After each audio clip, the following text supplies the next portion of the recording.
اب ایک جلسہ استراحت تو یہ ہو گیا جو نبی کریم صلی اللہ علیہ وسلم نے ہمیں بتایا کہ جلسہ استراحت دو سجدوں کے درمیان کرنا. اب یہ بھی ایک دعا ہے, میں آپ کو پڑھ کے ابھی یہاں سے سنا دیتا ہوں کہ رب اغفر لی رب اغفر لی رب اغفر لی 3 دفعہ پڑھنا ہے, اور ساتھ میں پڑھنا ہے اللہم اغفر لی وارحمنی واہدنی وعافنی وارزقنی واجبرنی وارفعنی. یہ دعا نبی کریم صلی اللہ علیہ وسلم نے ہمیں سکھائی ہے, جو ہمیں پڑھنی ہے. اور بعض جو ہمارے دوست ہیں, بعض کیا اکثر جو دوست ہیں وہ نہیں پڑھتے ہیں, وہ جیسے سجدے سے کھڑے ہوتے ہیں وہ فوراً سجدے میں چلے جاتے ہیں. اب ہم نے دوسرا سجدہ کیا اتنی اطمینان کے ساتھ, اب یہ دیکھیں دوسرا سجدہ بھی ہمارا ویسے ہی ہے جیسے ہماری کمر سیدھی ہونی چاہیے. تو ہمیں پھر جلسہ استراحت کر کے, یہ والا جو جلسہ استراحت ہے, یہ جلسہ استراحت کر کے ہمیں ایسے کھڑا ہونا پڑتا ہے دوسری یا تیسری رکعت کے لیے. ٹھیک ہے, یہ مقدار جو نبی کریم صلی اللہ علیہ وسلم نے ہمیں سکھائی ہے, یہ وہ چیز میں نے آپ کو بتا دی ہے. لیکن آگے جا کے میں آپ کو بتا دوں جو چیز غلط ہے وہ کیا ہے. اب ہم جاتے ہیں ایسے رکوع میں چلے گئے. کچھ لوگ ہوتے ہیں وہ اپنی ایسے کر لیتے ہیں, ٹھیک ہے, یہ غلط ہو گیا بہت زیادہ.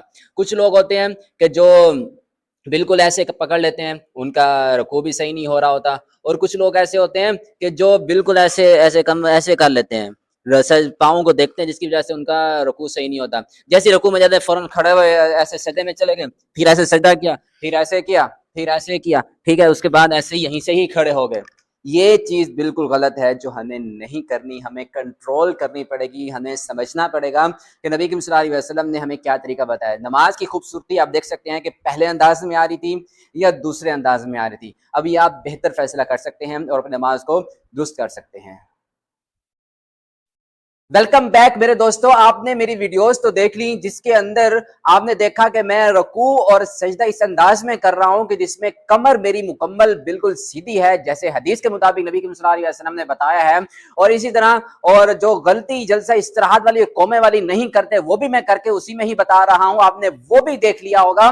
اب نبی کریم صلی اللہ علیہ وسلم کے بارے میں مشہور ہے کہ جب نبی کریم صلی اللہ علیہ وسلم رکوع کے بعد کھڑے ہوتے تو رکوع کے بعد کھڑے ہونے اتنا کھڑا ہوتے ہیں کہ صحابہ کرام کہتے ہیں کہ ہم گمان کرتے ہیں نماز کی حالت میں کہ نبی کریم صلی اللہ علیہ وسلم رکوع سے کھڑے ہوئے اور سجدے میں جانا بھول گئے, اتنی دیر کے لیے کھڑا ہوا کرتے تھے.